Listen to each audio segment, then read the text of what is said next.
Oke, kali ini kalian sedang menyaksikan Ngobrol Talk bersama saya Oke Wibisono, dan di samping saya sudah ada Gus Luai. Dan Gus Luai ini, kalau kalian yang menonton ini pasti tahu kalau beliau adalah putra dari Kiai Mujtahid, salah satu ulama yang masyhur di Kota Tegal. Jadi sebelum kita tadi tag video ini, tadi sudah beberapa membicarakan terkait dengan identitas. Mungkin ada beberapa orang yang gimana ya, tidak terima dengan identitas yang dia miliki. Contoh, kita ini adalah salah satu anak petani. Kita contoh anak petani. Mungkin di antara anak petani itu ada yang tidak terima dengan keadaan saat itu. Juga ya ada yang terima juga ada sih. Cuman orang punya sikap, punya cara untuk mengatasi hal tersebut. Dan mungkin saya juga akan bertanya dengan Gus Luai, di mana Gus Luai ini adalah sudah punya identitas. Dia adalah seorang Gus, yang artinya putra dari salah kiai lah. Kalau biasa artinya Gus adalah putra dari kiai. Sebuah kehormatan. Maybe. Ya, kemungkinan lah. Kalau menurut Gus Luai sendiri sebagai putra kiai ini menanggapinya gimana? Atau ini adalah sebuah rezeki atau gimana? Balik lagi ya. Sebenarnya iki tak ralat sih ora apa ya. Ya nggak apa-apa. Sebutan Gus itu dimulai di daerah Jawa Timur sebenarnya. Itu panggilan Mas. Ya. Yang pertama diperuntukkan untuk anak-anaknya orang-orang kadipaten, gubernur zaman dhisik, zaman-zaman kerajaan dan sebagainya. Akhirnya diteruskan itu ke golongan priayi, dan sampai hari ini kemudian diterapkan untuk anak laki-laki dari Putra. golongan ulama. Walaupun sebutan Gus enggak, aku biasa sih, sangat-sangat biasa. Bahkan aku disebut siapa aja juga santai sih sebenarnya. Toh yang membuat saya dipanggil Gus itu justru bukan dari diri saya sendiri, Tapi dari orang kaya. dari orang lain.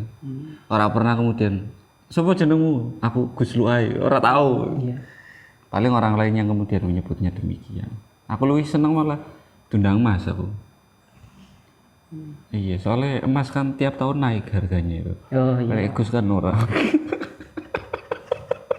Tapi enggak, ini kan ibarat sebuah kehormatan, memang harus diterima kan. Iya, nggak bisa ditolak sih memang sih. Tanggapan orang lain terhadap kita nggak bisa ditolak. Lah, beban apa enggak sih? Itu Nah, itu menarik ya. pertanyaannya. Ketika kita diberi sebuah identitas atau dikasih sebuah jabatan,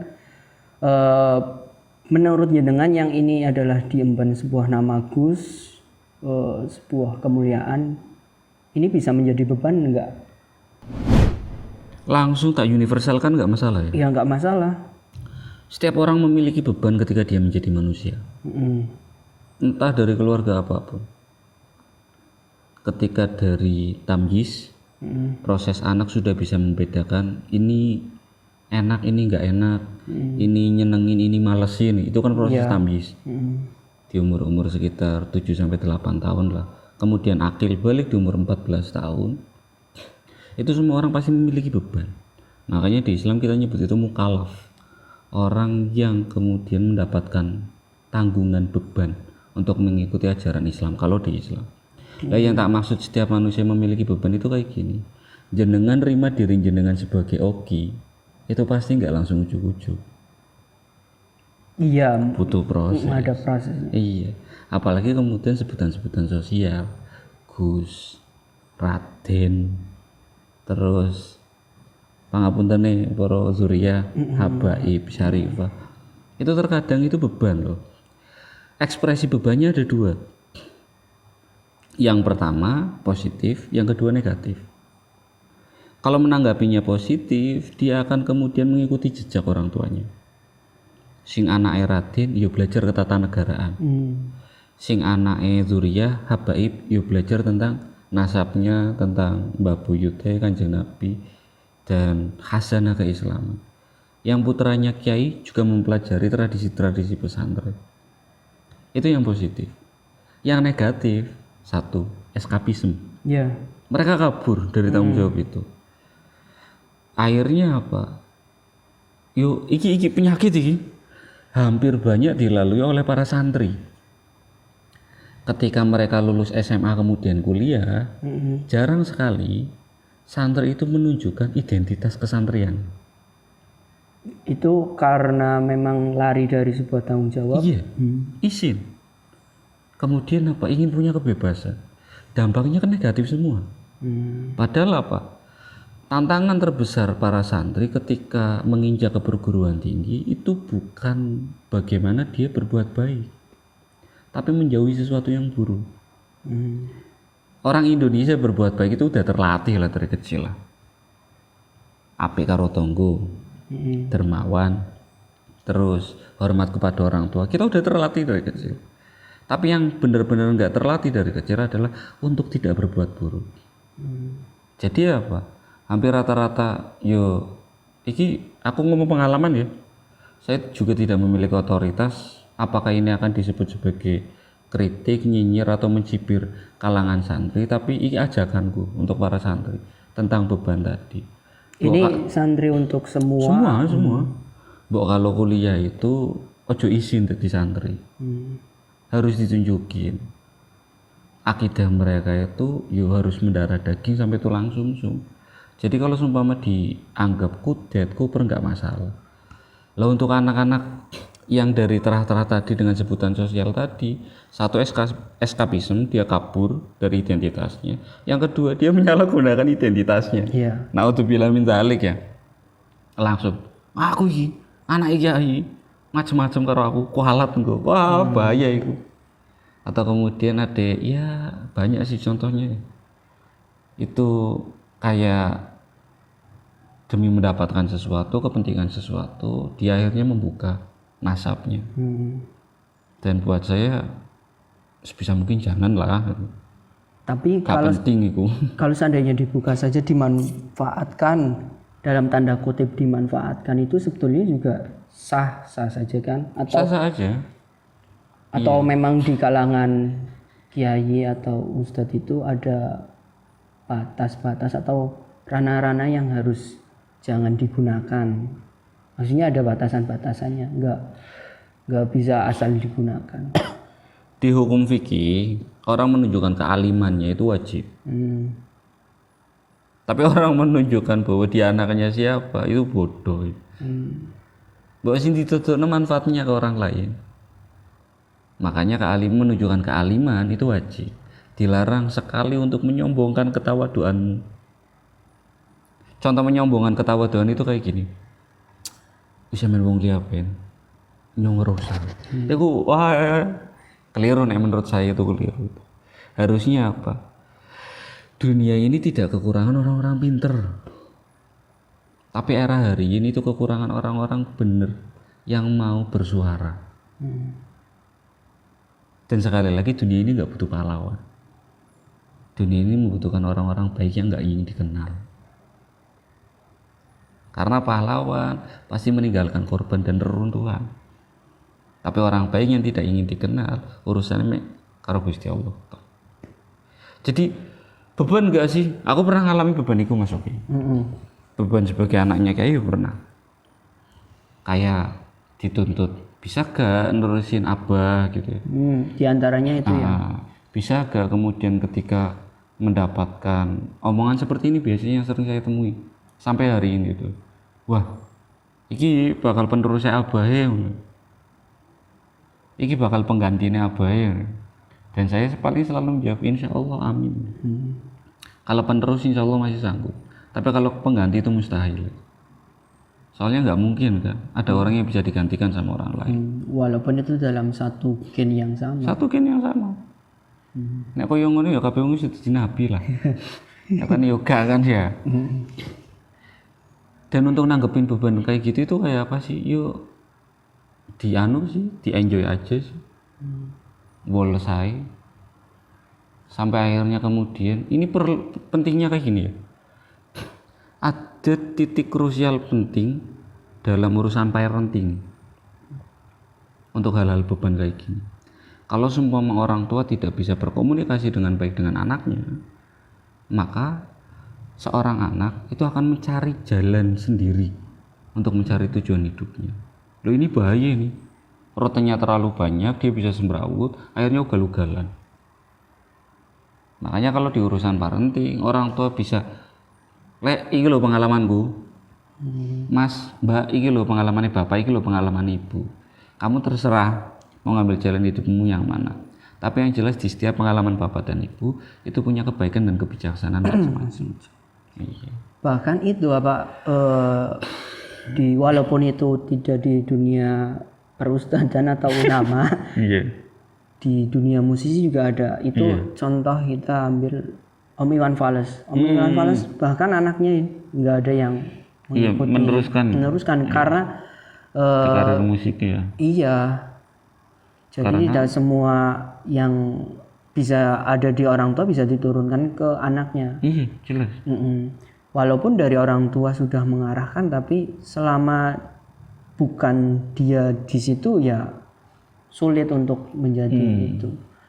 Nah, berhubung Gus Ai juga sudah punya anak. Nah, ini kita beralih ke parenting. Oke. Nah, untuk memberitahu ke anak, mungkin kan ini anak umur 11 bulan. 11 bulan, baru 11 bulan. Iya. Ya otomatis kalau sudah 11 bulan ya harapannya bisa bertambah umur 1 tahun, 2 tahun, 3 tahun lah. Amin, insya Allah. Tumbuh dewasa dengan baik lah. Iya, amin. Amin. Rencana ke depan untuk anak memberitahunya tentang kalau kita ini beda dengan orang lain. Walaupun mungkin dengan cara Gus Ai menyampaikannya itu tidak serta-merta iya gitu. Kemungkinan nanti ketika parenting yang dilakukan sama Gus Ai arahnya gimana, Gus? Sebenarnya kita lagi ngomongin ego ya. Ego orang tua kan. Iya. Anak pengen jadi kayak apa kan? Dan nggak nutup kemungkinan juga nggak bisa terlepas. Saya juga punya ego seperti itu. Iya. Untuk anak saya atau calon anak-anak saya besok lah. Salah satunya Cahaya kayak gini. Saya pernah ngomong ke istri saya, Tegal itu sangat kekurangan agamawan perempuan. Di banyak sekali jamiahan, di banyak sekali forum-forum sinau, itu kok kayaknya nggak ada sosok perempuan yang bisa ngaji kitab kuning. Jenengan masukin nanti kalau udah berumah tangga ya, rujukan kita itu kalau berumah tangga satu kitabnya Quratul Uyun, Ukutul Jen, Qomi Udugya. Ini itu harus dipelajari oleh orang yang berumah tangga. Dan kebanyakan dari kitab-kitab ini itu membahas tentang kewajiban-kewajiban istri terhadap suaminya. Bisa dibayangin nggak kalau ini yang nyampein itu laki-laki? Ya, ketika yang mendengarkan kemungkinan yang baru mendengarkan awkward lah, maksudnya gimana? Canggung gitu. Iya, canggung. Oh, ora bener gitu. Iya. Kok kenapa harus kita terus yang dibebankan menurut mereka gitu ya? Karena yang menyampaikan laki-laki. Jadi kalau ngomong ego yo, saya sedikit punya kalau seumpama mampu gitu ya anak saya dan fadilahnya di situ sedikit berharap ayo nduk sinau kitab kuning. Diulang iku wong-wong iku lho, khususnya ibu-ibu, teman-teman yang perempuan, mbak-mbak, agar mereka itu punya referensi untuk belajar agama itu dari siapa. Soalnya kalau bahasan kayak gini diterangin laki-laki, mereka bakal bias. Sangat-sangat bias. Dan sampai hari ini ketika istri saya itu nanya ke saya, Mas ayo aku diborongi bab rumah tangga, blas kata ulangi. Iki kitabe, iki terjemahane wacanen dhewe. Gak mudeng tembiat eko aku. Karena apa? Saya tidak mau menerobos bias tersebut. Ya contoh lah ya, seumpama Mas Oki nanti ngomong ke istrinya kayak gini, sak hebat-hebatnya perempuan, surgane wong wedok iku ana nang wong lanang. Iki dawuhe Kanjeng Nabi loh. Ketika nyampein laki-laki ngomong ke perempuan, kira-kira perempuannya terima gak? Ya mungkin ada sisi tidak terima dan Tidak terima. Oh iki pembenarannya sampean iki, dalih sampean iki. Kok aku gak terima. Tapi ketika yang mengucapkan itu perempuan ke perempuan lagi, pemaknanya akan jauh berbeda. Dan mungkin lebih relate ketika disampaikan oleh perempuan dan didengarkan langsung oleh perempuan. Itu saya sebagai orang tua juga tidak bisa terlepas dari memiliki ego untuk ya anakku pengen piye. Tapi dari semua itu balik lagi pondasinya adalah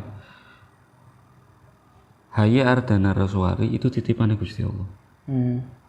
Dia Itu arti namanya. Iya, ya arti namanya Haya itu artinya kehidupan ya. Ardana Raswari itu artinya perempuan yang taat. Kehidupan perempuan yang taat. Saya ngambil nama itu tipe dari bundanya Imam Asy-Syafi'i, kemudian Sayyidati Maryam. Tapi versi Nusantaranya jadinya kayak gitu, Haya Ardana Raswari.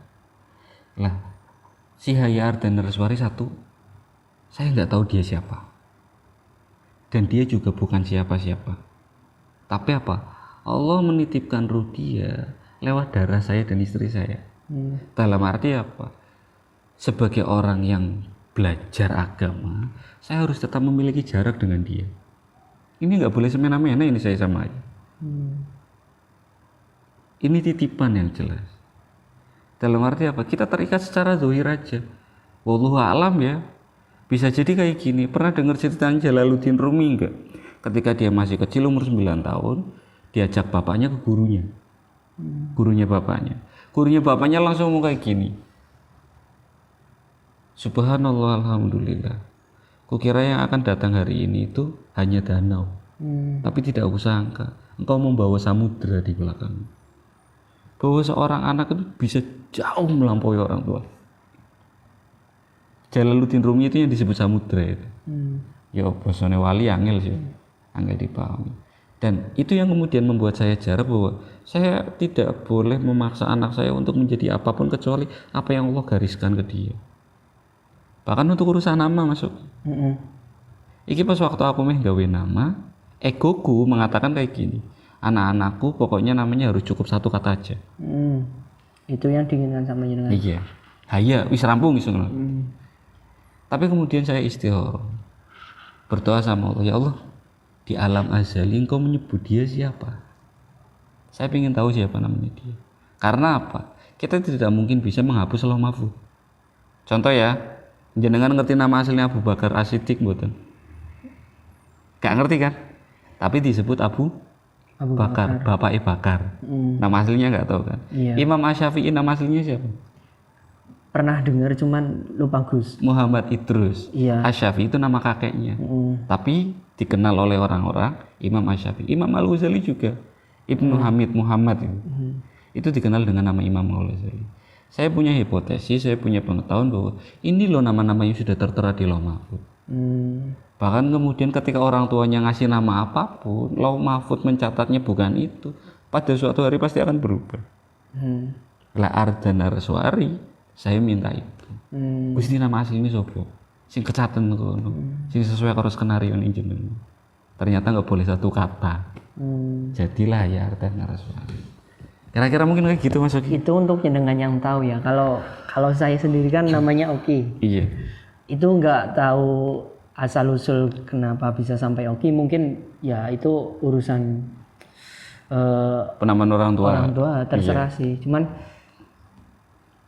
saya boleh throwback ya Gus. Dulu saya pernah mencoba untuk mengganti nama. Nama panggilan. Iya. Saya minta ke salah seorang orang yang alim, yang ya mungkin orang Tegal tidak asing dengan beliau. Saya minta ganti nama dan dia itu memberi nama saya Abdullah. Iya. Lah, beriringnya waktu saya pikir-pikir ternyata sebuah nama yang Islam mungkin saya salah. Kejadiannya gini, saya nonton TV banyak ketika tersangka kejahatan itu rata-rata namanya ya tidak jauh dari nama-nama Islam. ya itulah. Mungkin saya terlalu mengeneralisir. Iya. Bahkan saya menyimpulkan kok nggak ada ya tersangka penjahat nama Oki ya, koruptor nama Oki. Iya. Nah, ketika muncul itu saya balik lagi dengan nama Oki dan saya bangga dengan nama Oki. Iya. Ya itu mungkin saya salah, tapi orang punya pendapat, punya keinginan masing-masing sih. Cuma kalau jenengan sendiri kan sudah dibekali, ada bekal, memiliki bekal dan diaplikasikan terhadap anak. Kalau semisal nanti anak ini ke depannya menolak dengan nama atau dengan identitas, atau mungkin ya itu wallahu alam, kita nggak tahu. Jenengan gimana langkahnya ketika anak kan, apalagi dengan bertambahnya umur, bergantinya zaman, orang yang gini bisa berubah jadi gini. Nah, kalau jenengan gimana? Sumpama anak saya pengen ganti namanya gitu ya. Ya bisa mengganti nama, terus mengganti sebuah adat lah. Kalau adatnya di sini adat Islami atau kebiasaan-kebiasaan salaf, dan ketika sudah besar dia menolak. Itu karena pergaulan. Menghadapinya gimana Gus? Kalau jenengan Gus? Biasa aja. Biasa aja. Asli biasa aja. Enggak, soalnya kebiasaan orang tua itu tidak terima dengan ekspektasi kita terhadap anak. Iya. Kalau jenengan biasa saja. Aku biasa aja. Wong apa namanya ya? Kalau seumpama ditanyain tadi saya ngomong Haya pengen jadi ini itu baru tak sampein ini loh. Ke? Iya kan jenengan. Oh iya. Ke orang-orang kalau ditanyain, apa Mas Bari besok Haya kira-kira me dididik jadi opo? Jawabanku mesti sama satu. Gamer. Asli. Hanya itu gamer. Tak ulangi jadi gamer juga.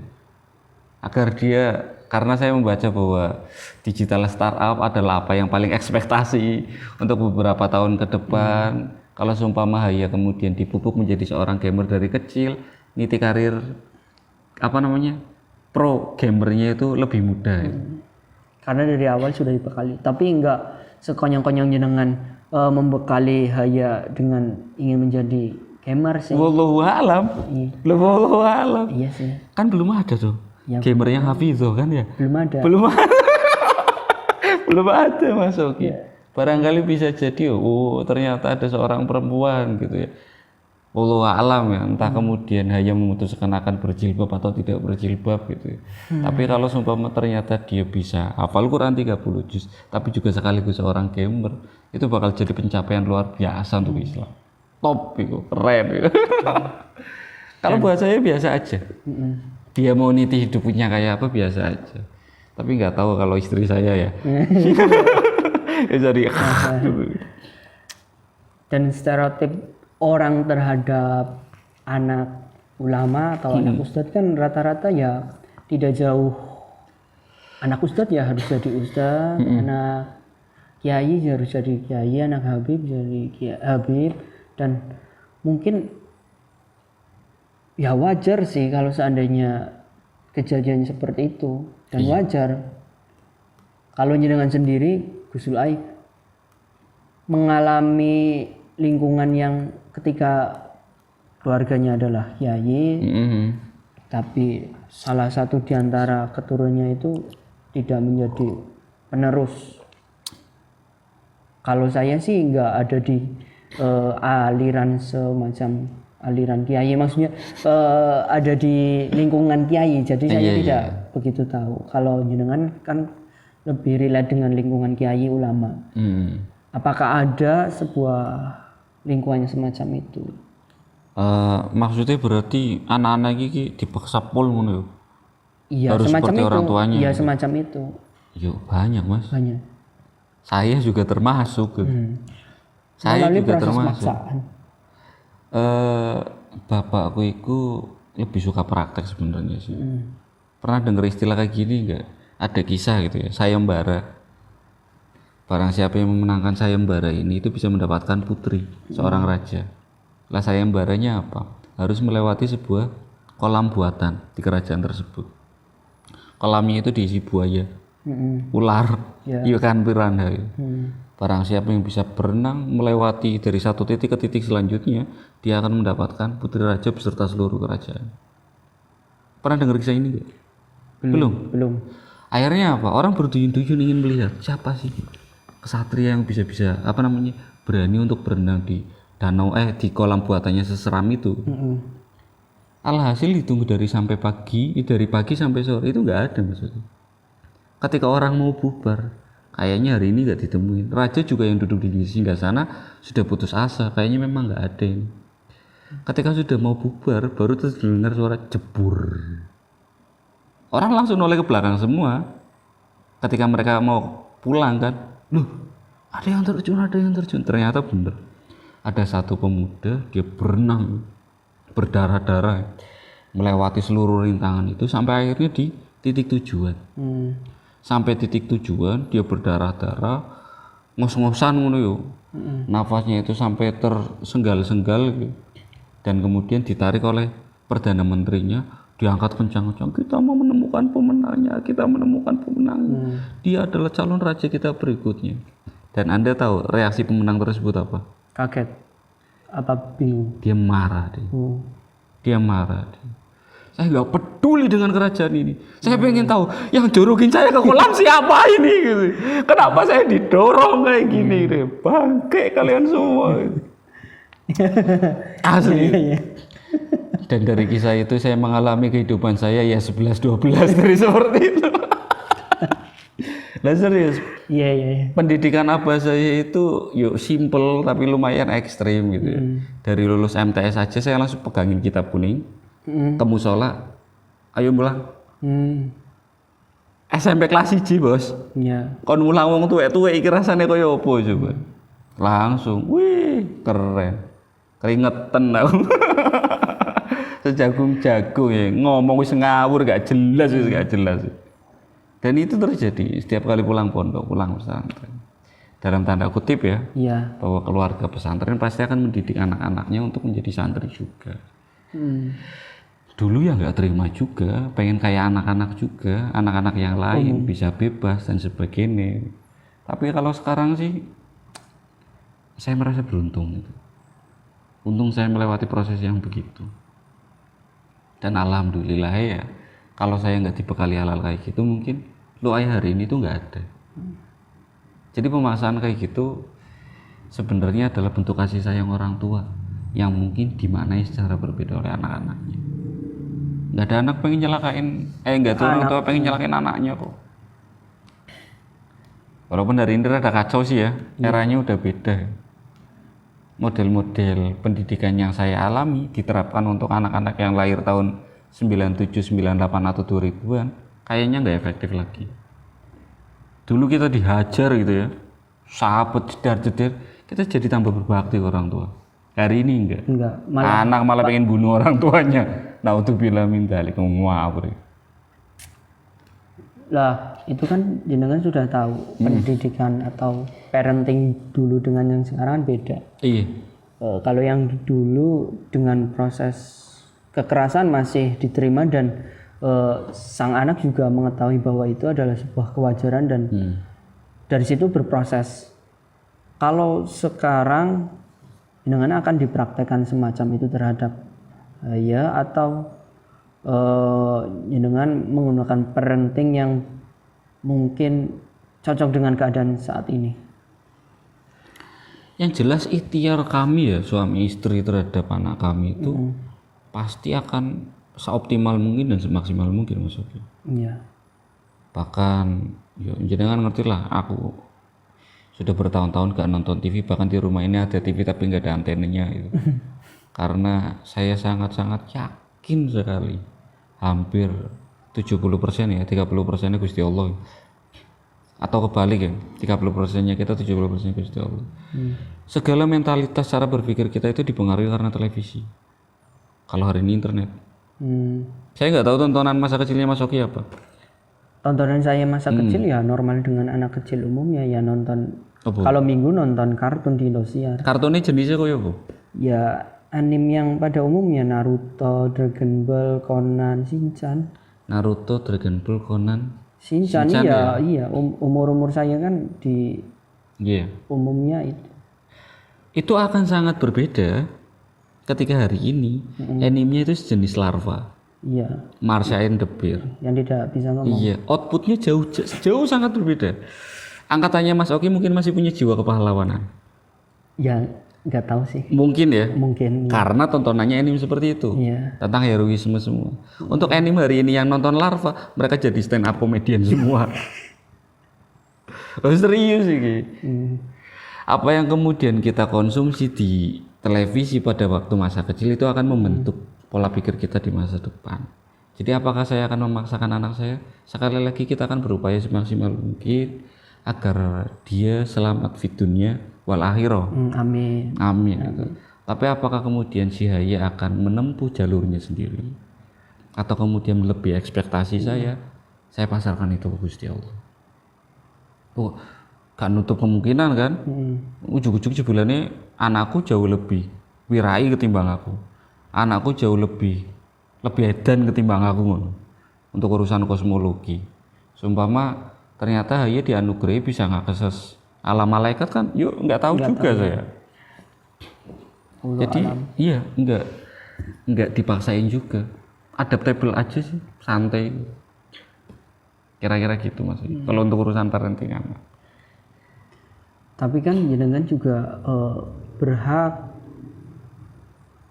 memberikan kepada ya karena kan laki-laki setahu saya ini barangkali salah mungkin jenengan bisa laki-laki kan memberi dan dalam hal ini kan jenengan laki-laki mungkin loh anaknya jenengan Haya ini mungkin bisa dominan seperti jenengan bisa jadi iya bisa jadi terus lah kalau seandainya kayak jenengan ya mungkin Gusul Ai akan tenang-tenang saja lah iya nggak begitu harus khawatir dengan Haya mungkin tidak jauh dengan jenengan sih mungkin bisa bahkan kalau seandainya lebih dari jenengan mungkin ada sebuah perbaikan ya cara cara hidup menyesuaikan dengan zamannya ketika Haya sudah besar mungkin gamer yang hafid tuh gitu. Ya mungkin itu kalau jenengan mau membekali Haya karena sebuah PC gaming juga mahal. Tahu yang bikin mahal apa? Para cukong yang main Bitcoin itu. VGA diborong kabeh. Astagfirullah ya Allah. Malah ngerasani wong. Itu yang bikin mahal. Bekal tetap lah, insya Allah bekal tetap lah. Tapi apa? Ini jadi pegangannya Mas Oki. Iya. Ketika kemudian di USG saya tahu Allah menakdirkan saya memiliki anak pertama itu perempuan.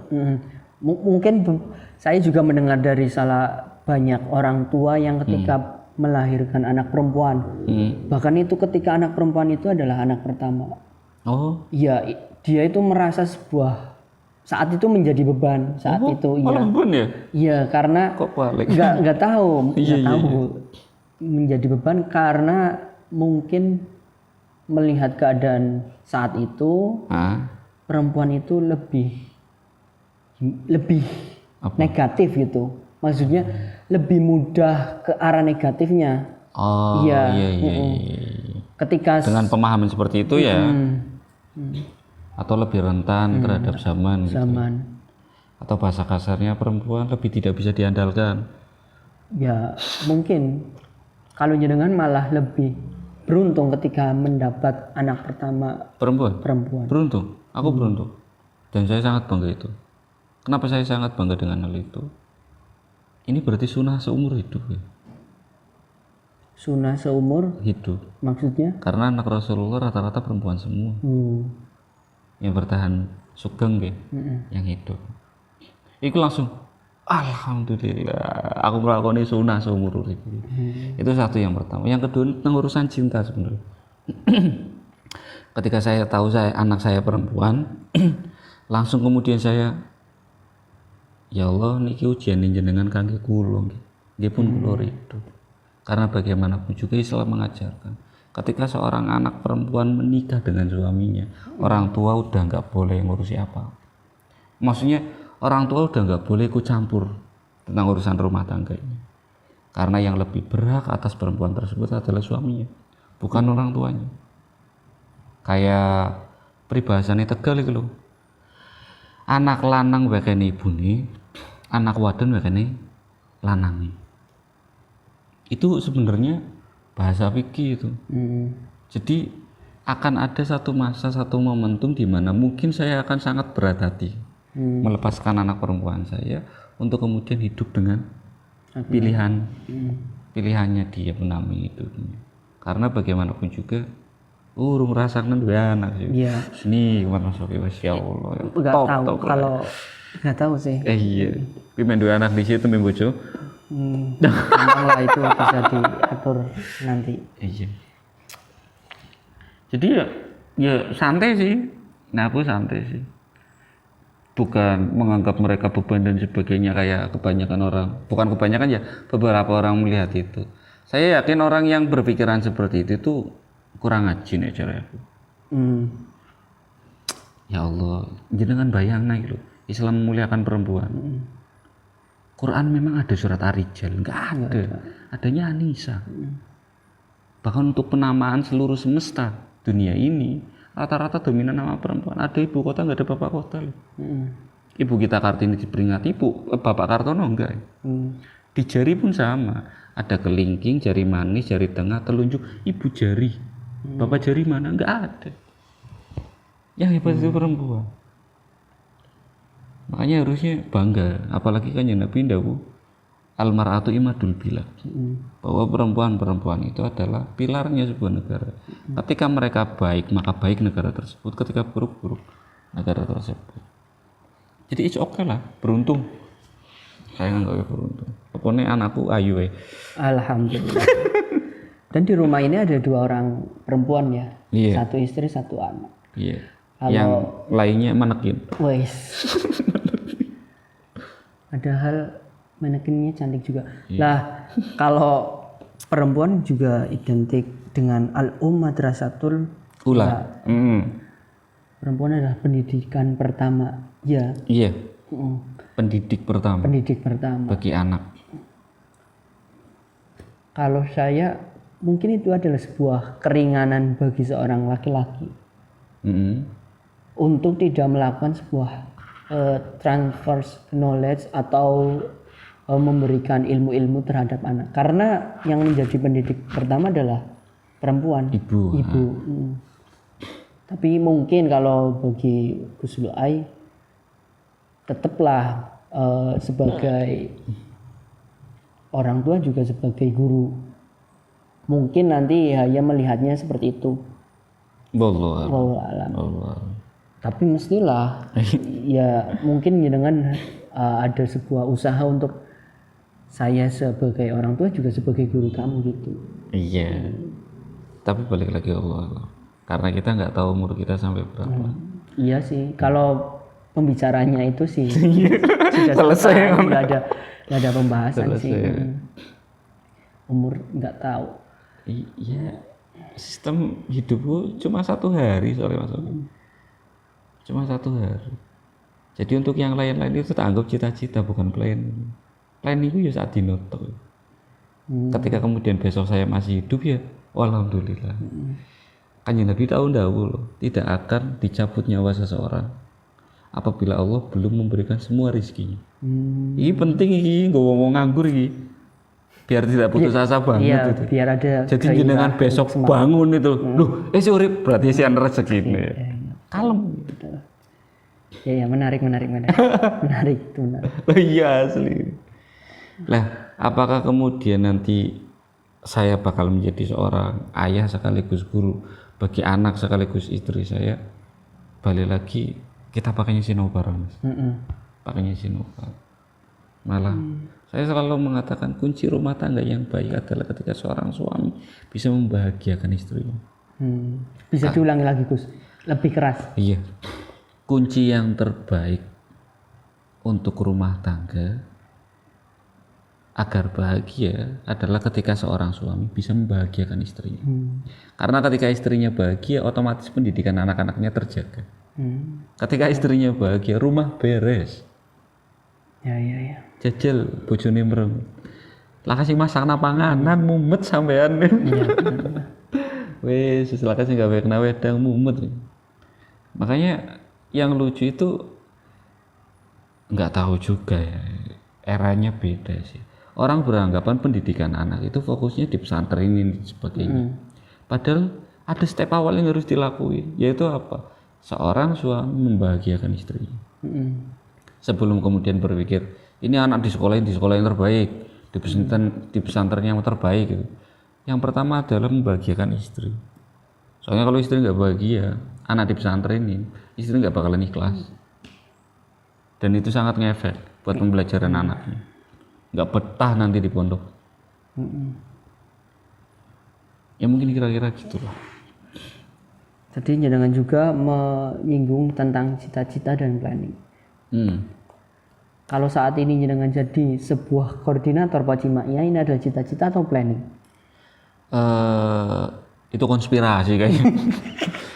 Konspirasi. Ini konspirasinya Mbah Nahar, Kang Fahmi, Kang Ir. Konspirasi. Dulu ya. Iya. Tapi sekarang kona'ah saya wis nerima, takdir Gusti Allah. Tak tanyain pokoknya besok di akhirat. Gantian itu. Awas. Menit pertama sampai 40 menit. Sekarang ini pembahasannya sudah parenting, semua parenting. Iya. Tentang mendidik anak, mendidik keluarga. Saya akan ganti topik ke Siap. Ma'iyah. Monggo. Sekarang Gus Ulai juga orang tua menurut keluarga, lingkungan sebagai orang tua, guru, dan di lingkup lain jenengan juga sebagai koordinator.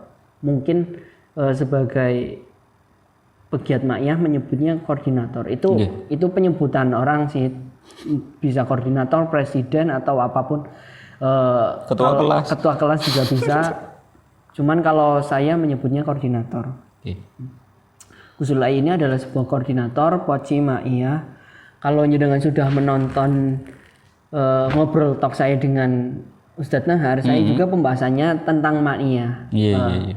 Jadi saya ingin bertanya, ini awal mula jenengan bersentuhan dengan Ma'iyah itu bagaimana? Kalau Ustadz Nahar itu awal mula bersentuhan Ma'iyah simple. Awalnya dia itu ya mungkin dia sudah tahu tentang Cak Nun, Mbah Nun, MH Ainun Najib dengan trademark yang semacam itulah. Cuman awal mulanya Ustadz Nahar itu bertemu melalui YouTube. Mungkin banyak macam-macam orang yang bersentuhan Ma'iyah melalui YouTube, buku, atau tulisan-tulisannya Mbah Nun. Kalau Gus Ulai sendiri ini bersentuhan Ma'iyah, mengenal Mbah Nun dan semua tentang Ma'iyah lah, melalui apa Gus? Kalau jenengan? Ini tak jawab saya sebagai koordinator ya, nggak apa-apa ya? Ya bebas sih, bisa sebagai koordinator, sebagai apapun. Yang pertama tak jawab sebagai koordinator. Kalau dari diksi Ma'iyah sendiri, orang itu kenal Ma'iyah itu dari mereka akil balik. Karena kata Ma'iyah itu adalah singkatan dari kalimat Ma'iyatullah wa Ma'iyatur Rasul. Ya. Ketika seorang muslim mengatakan asyhadu alla ilaha illallah wa asyhadu anna Muhammadar Rasulullah, otomatis dia Ma'iyah. Dari segi makna ya. Yang kedua yang disebut masuk itu dari segi atribut. Siapa inisiator pertamanya, yang mempopulerkan siapa, dan kita mengenal itu dengan nama Muhammad Ainun Najib, atau kita kenal dengan nama Mbah Nun, Ainun Najib, Cak Nun. Saya mengenal beliau yang pertama lewat tulisan. Dari tulisan dari mana? Dari bukunya.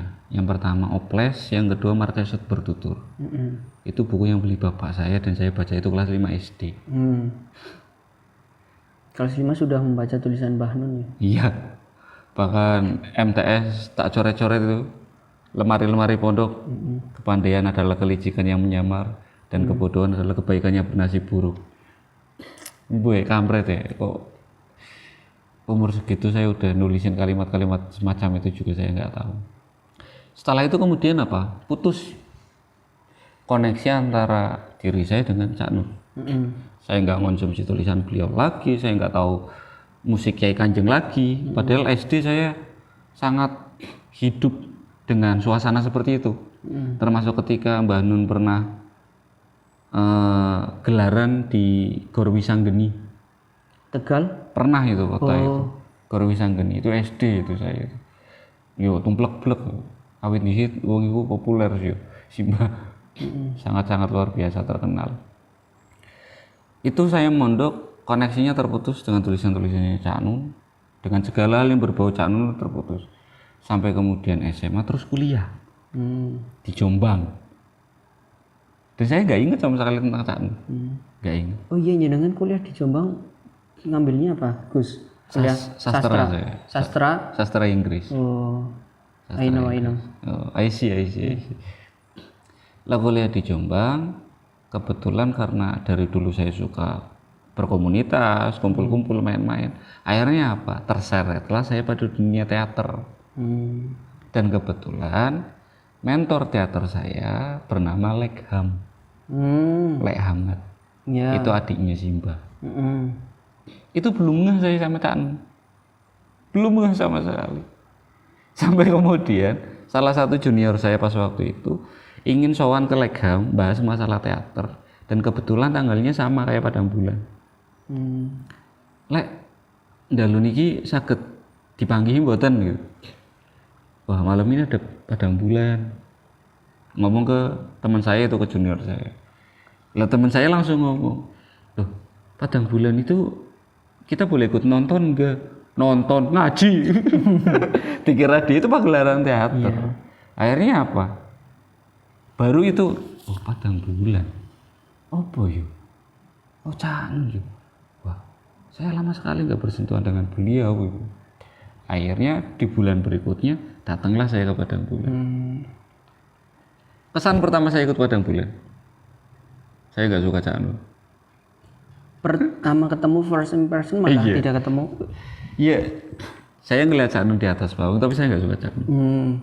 Karena saya hidup bertahun-tahun dengan dogma pesantren, bahwa Ahlussunnah wal Jamaah itu tidak boleh menyerupakan Tuhan dengan makhluk. Titik. Lah kenapa haram bisa menyambung ke situ? Emang dari Cak Nun melakukan pembahasan? Karena Simbah kadang-kadang melakukan impression ya. Maksudnya melakukan apa namanya ya? Apa sih impression ini bahasa Indonesianya apa mana gitu? Pengenalan. Iya pengenalan kayak amsal gitu ya, perumpamaan gitu. Semacam dengan kalimat seperti ini. Oh, nah aku Gusti Allah tak ketak kon gitu. Di situ langsung koslet kepala saya. Lu kok ngene? Itu nggak boleh itu, di pesantren nggak boleh ngomong kayak gitu tuh. Pokoknya urusan Gusti Allah ya walam yakul lakukan ahad, nggak boleh disama-samain, titik.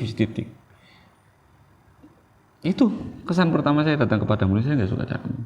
Dan itu jadi terakhir kalinya datang ke Padang Bulan, atau nanti pertemuan selanjutnya datang lagi? Justru saat itu juga saya diperjodohkan dengan Cak Fuad Effendi. Dan di situ saya langsung merasa terkesima luar biasa. Jadi ketertarikan saya ke Padang Bulan itu bukan Mbah Nun ya, malah ke Cak Fuad. Loh, ada ternyata metode tafsir. Cak Fuad ini apanya Cak Nun? Barangkali. Beliau kakaknya Cak Nun. Beliau ahli tafsir, beliau menjadi salah satu konsultan bahasa Arab se-Asia Tenggara.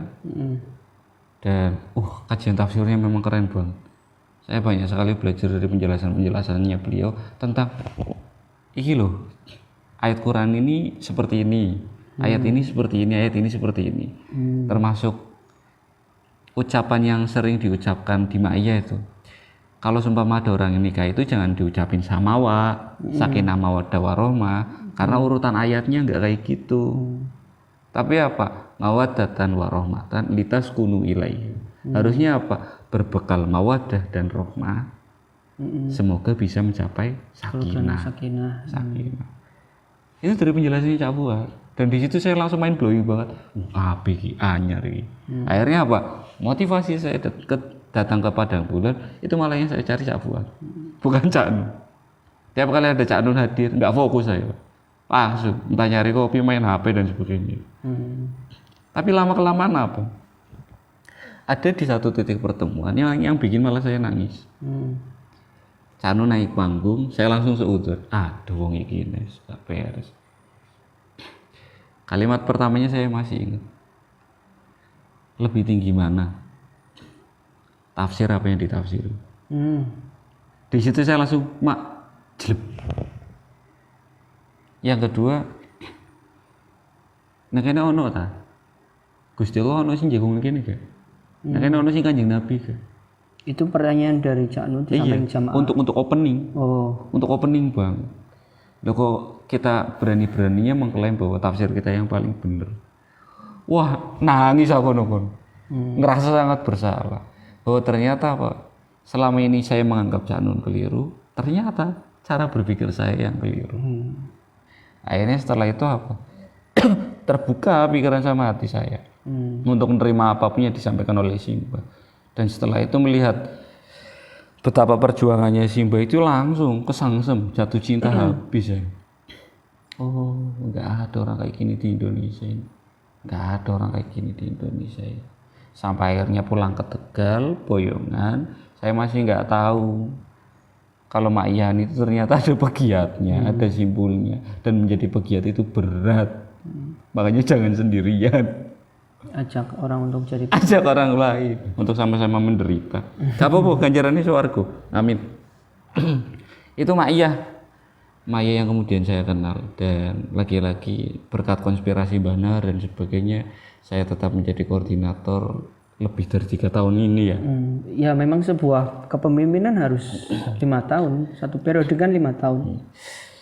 Kalau jenengan mau tirus presiden terdahulu ya nggak apa-apa, mencanangkan menjadi sebuah pemimpin seumur hidup. Seumur itu. 3 periode katanya. 3 periode. Oh, tolong jangan bahas itu ya. Ini bukan konten itu. Ya Allah, ya Allah. Lah juga mungkin barangkali ini ada yang nonton dan belum tahu tentang Mak Iya. Mak Iya kan kalau menurut saya sendiri Mak Iya adalah sebuah tools untuk mencari hal yang benar. Ya, mencari apa yang benar. Apa yang benar, tapi tidak mengesampingkan yang orang lain sampaikan. Iya. Jadi tidak kita adalah mengikuti Mak Iya terus menolak apa yang disampaikan oleh orang lain dan itu kebenaran. Iya. Itu menurut saya Mak Iya seperti itu. Dan mungkin banyak yang mengiyakan tentang Mak Iya seperti itu. Kalau Gus Luai sendiri, Mak Iya, sudut pandang Gus Luai, Mak Iya itu dalam konteks arti Mak Iya yang sebenarnya itu Mak Iya apa? Ini dari konteks arti Mak Iya dulu ya.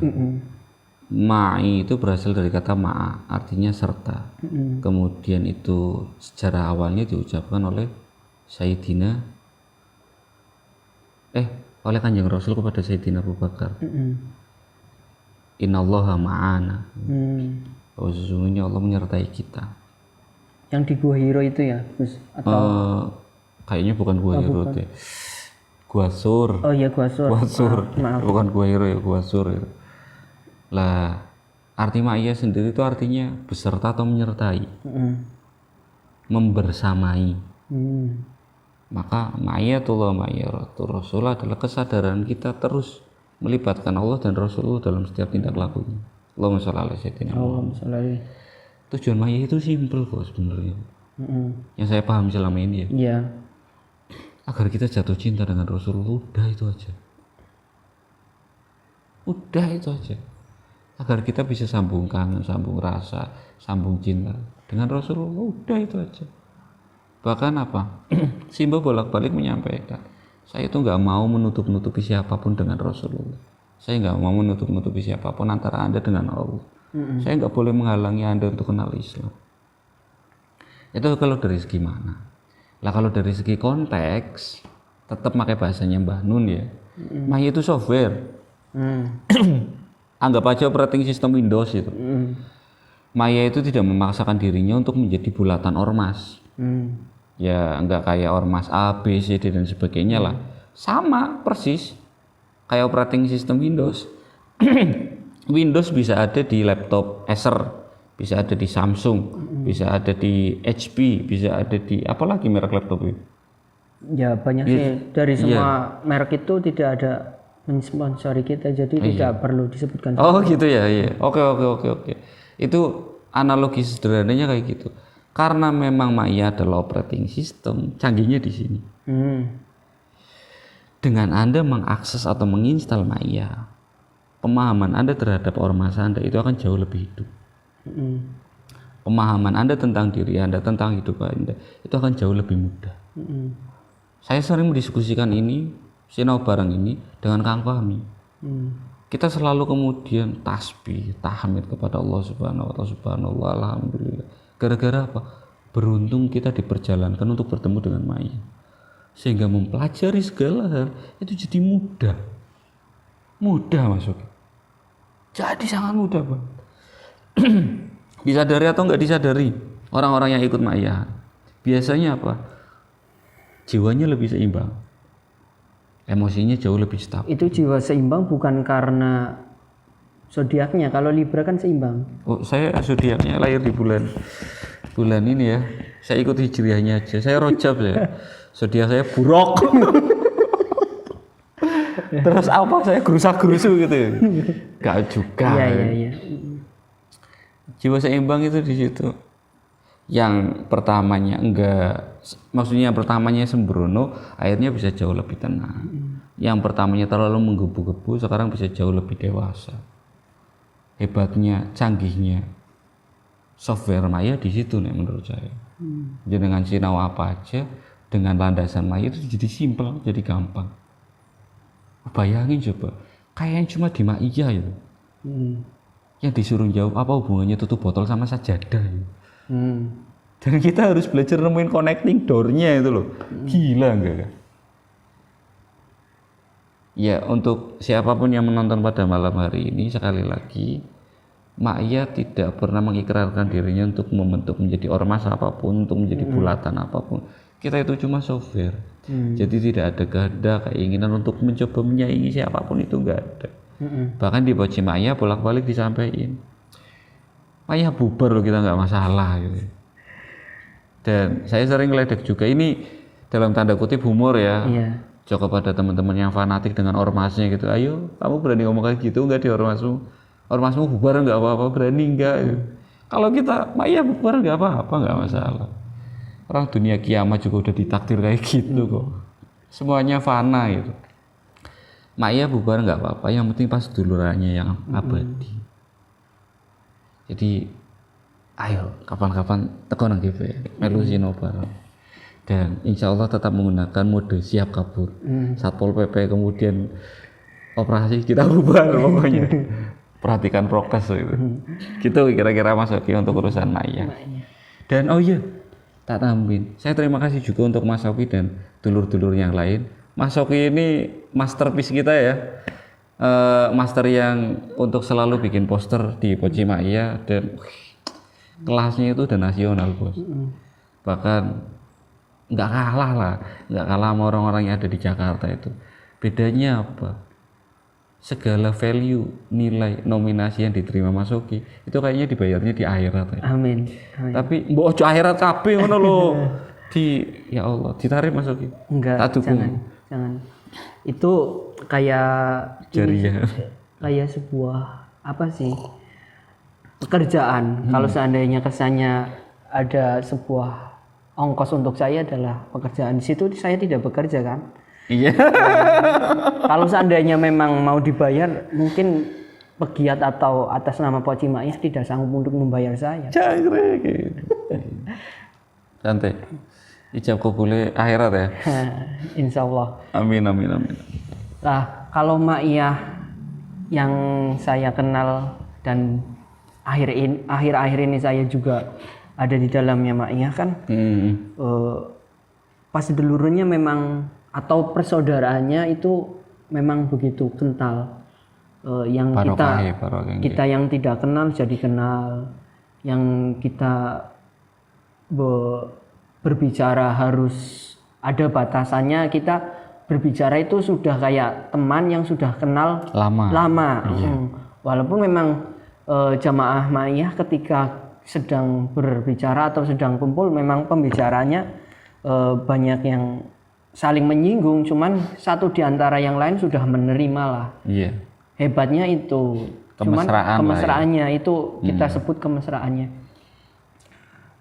Kayak Ma'iyah sendiri ini semisal Gus Lu'ai menjadi pembaharu di Ma'iyah. Kita kan tidak menutup di Ma'iyah melakukan pembaruan. Karena kita tidak ada kiblatnya kita. Apakah bisa ada pembaruan Ma'iyah? Bukan apakah bisa. Ini tak ralat ya. Bukan berarti Ma'iyah nggak punya kiblat. Ma'iyah punya marja, ngawur Anda itu. Ma'iyah punya marja, kita punya rujukan. Ada Cak Fuad, ada dulu almarhum Syekh Nur Somad Kamba, ada Mbah Nun, ada Mas Sabra. Enggak, maksud yang dimaksud saya itu organisasi keagamaan yang ada saat ini kan konteks kiblatnya itu beda dengan Ma'iyah.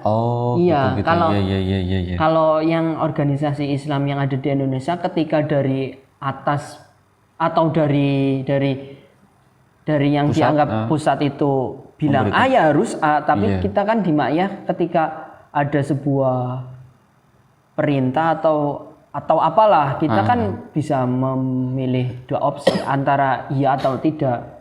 Masih ada ruang untuk memilih opsi iya atau tidak, tapi di organisasi keagamaan yang ada di Indonesia ya mau tidak mau harus mengikuti sebuah kesepakatan yang disepakati bersama itu. Bahkan kalau tidak dicap pengkhianat ya. Iya, itu maksud saya itu. Gitu. Nah, apakah ada pembaruan di Ma'iyah? Jelas. Justru di Ma'iyah itu menuntut kita untuk melakukan pembaruan itu. Terus mendorong, terus menyupport gitu. Bahasanya Mas Sabra, ayo fasabiqul khairat, biar kemudian muncul emergence baru. Kayak kemudian karena saya dikonspirasi gitu ya, sama Mbah Ndar dan sebagainya, dan tanpa sadar ternyata saya udah jadi koordinator 3 tahun lebih. Akhirnya apa? Saya belajar ridho atas takdir ini. Sabrun bil qadailah. Saya belajar untuk bersabar terhadap ketetapannya Allah. Bahkan kemudian saya langsung memberikan tawaran baru kepada Mana. Ayo di Bapak Kisisan. Jadi aku koordinator 5 tahun. Dan ini salah satu ijtihad kita di Pojimaya. Pojimaya akan menggunakan sistem periodenya itu 4,5 tahun. 4,5 tahun. Ya tiba dari mana sih? Rasulullah hanya membutuhkan 9 tahun untuk membangun peradaban Madinah. Dan kita bukan Rasul. Makanya apa? Di-split aja. 4,5-an dikali 2. Biar bisa 9 tahun. Itu salah satu pembaruannya. Simbolik ID juga termasuk promo ya, simbolik ID ya. Produk dari Ma'iyah. Produk dari Ma'iyah juga bisa dikatakan seperti itu. Walaupun usernya nggak semuanya orang-orang Ma'iyah ya. Dituntut pembaruan terus semuanya. Apalagi kalau jenengan lihat simpul-simpul di daerah sekitaran Pantura, itu mereka punya warnanya masing-masing. Punya ciri khas masing-masing. Ada yang nyoba melakukan gelaran bulanan, nggak berhasil mas. Akhirnya apa? Gelaran mingguan. Yang dilakukan apa? Nyinaoni daur. Tulisannya Banunya tentang Marquesot itu tiap minggu dilakukan di Pemalang Selatan gitu. Kanoman, Ma'iyah Kanoman. Di Ma'iyah Pemalang Utara, malam Senenan, itu kegiatan aktivitasnya malah sosial banget. Bagi-bagi nasi ya? Bagi-bagi nasi. Poci Ma'iyah itu ya mungkin dikenal karena banyak anak sekolahnya, mahasiswanya, santrinya, jadi nuansanya lebih akademis. Lebih ke ilmu. kita memang didorong untuk terus melakukan pembaruan, Mas Oki. Jadi jenengan jangan kaget nanti kalau nanti ikut sinau bareng di Pojimaya itu selalu menemukan formula-formula baru untuk menghadapi hidup. Kayak dulu pernah ada isu orang salaman habis sholat itu diharamkan gitu. Maya menjawab itu simpel. Loh, bar sholat ngising ben ora apa-apa, apa mani salaman, sampai nangil-angil baen sih. Sesederhana iku maksud. Ngising ben ora apa-apa mani salaman. Kecuali ngising karo sholat sing ora boleh. Gitu mungkin Mas. Dan ini 2 pertanyaan terakhir. Monggo. Bisa dijawab singkat, bisa juga dijawab panjang, itu terserah jenengan karena saya Enggak ada opsi bisa nggak dijawab nggak apa-apa gitu. Ya bisa. Oh, bisa. Kalau tidak mau dijawab ya tidak masalah. Mungkin malah jadi keuntungan saya karena saya juga sudah capek. Memegang ya ponsel ini saya tahu. Makanya sih. Nah, pertanyaan 2 terakhir ini. Pot aku. Fanbase Maiyah kan semakin kesini juga semakin banyak dan rentang umurnya berbeda-beda, juga lintas pendidikannya juga beda-beda. Apakah ini di lingkup Pojimaya saja ya? Iya. Tidak begitu yang besar di lingkup Maiyah keseluruhan. Kalau di Pojimaya umurnya juga ada yang umur masih SMA, ada yang sudah bekerja. Di lingkar Pojimaya sendiri ketika ada sebuah diskusi, ruang diskusi atau sinau bareng ini, masing-masing kan memberikan pendapat atau memberikan sebuah sudut pandang sendiri dan masing-masing, dan berbeda dengan sudut pandangnya Gus Zuluai. Iya. Kalau kita bicara ego, kita pasti mengambil pendapat dia tidak valid. Iya, kalau kita bicara ego. Lah, kalau Gus Zuluai sendiri menanggapi ketika ada sinau bareng ruang diskusi ini, ada pendapat yang berbeda dengan ini, bagaimana Gus? Atau itu diterima-terima saja sama jenengan selama itu memang baik dan bisa dijalani bersama, ya terima saja. Iya. Terima-terima aja. Terima-terima saja. Iya. Karena yang benar mutlak Gusti Allah. Kita cuma sampai batas zona aja. Pegangan saya pokoknya satu Mas Oki untuk urusan sinau bareng. Saya, lu, ai bisa salah udah. Udah itu aja. Jadi saya nggak maksain bahwa saya harus bener loh. Saya bisa salah. Iya. Singkat ya. Singkat. Dan pertanyaan terakhir ini, yang terakhir. Nggih.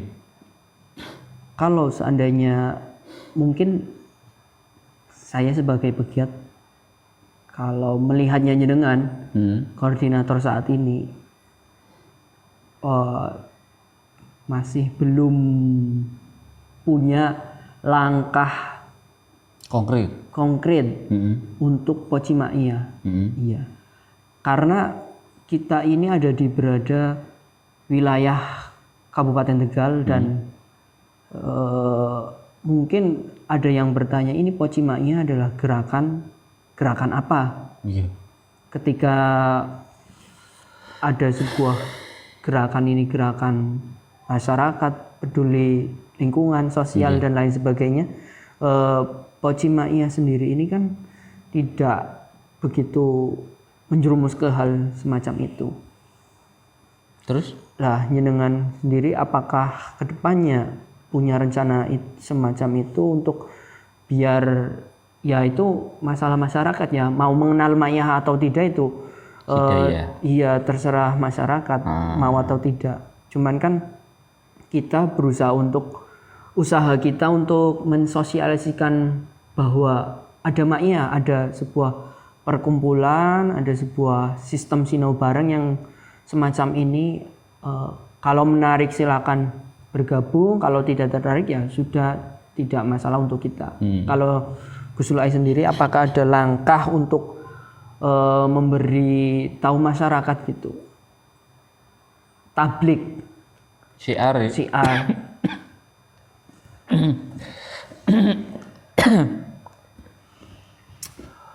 kira-kira 4 tahun yang lalu mungkin ya. Sekali lagi ini buat pemirsa yang nonton acara ini, saya bukan generasi pertama yang turut serta membangun Pocimaya di Tegal. Saya generasi kedua, ada yang lebih tua. Tapi saat itu saya mengatakan Maya adalah jawaban seluruh permasalahan di Indonesia. Jadi kalau Mas Oki nanya, apakah ada syiar? Itu jawaban saya. Maya adalah solusi untuk menyelesaikan semua permasalahan di Indonesia. Dan saya yakin optimis banget tentang itu. Semakin orang mengenal Maya dan menyelami Maya lebih dalam, satu, rumah tangganya bisa beres, otomatis dengan bertangga juga beres. Urusan Gusti Allah dengan Rasulullah juga beres. Otomatis apa? Kalau populasi ini semakin bertambah, permasalahan dalam satu daerah maka semakin berkurang. Selaka tangga ribut-ribut maning. Wis laka wong utang kemudian orang nyaur maning. Nah, planningnya apa? Apakah Pocimaya secara konkret punya planning untuk mensiarkan 2 kali pertemuan ya? Ini bulan April ya? Iya. Kita bahkan memaksakan diri untuk berani mencoba ayo gelaran di GBN. Dalam masa pandemi seperti Dengan ini. masa pandemi kayak gini. Karena apa? Kita sudah merasakan bahwa kurang efektif dan kurang optimal kalau sinau bareng itu terus dilakukan di daerah tembok. Itu syiarnya kurang. Orang yang datang juga sangat kurang sekali. Tapi kalau di GBR, satu, nuansanya sangat berbeda, atmosfernya sangat berbeda. Yang ketiga, bisa jadi ada orang nyasar yang kemudian tertarik dengan Maya.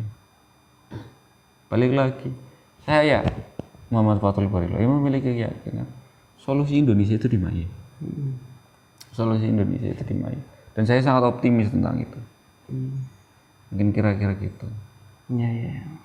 Ya mungkin tadi perbincangan dari saya dengan Gusul Ai dari parenting, dari bagaimana kita menanggapi sebuah identitas, dan karena beliau adalah koordinator Pocimaya juga saya tidak lepas dari pembahasan tentang Maya. Mungkin cukup sekian saya dengan Gusul Ai. Terima kasih yang sudah menonton ini. Bila mana ada yang manfaat bisa diambil, bila mana ada yang kurang manfaat ya blok channel YouTube ini. Terima kasih, bertemu di ngobrol talk yang lainnya. Iya. Sampai jumpa.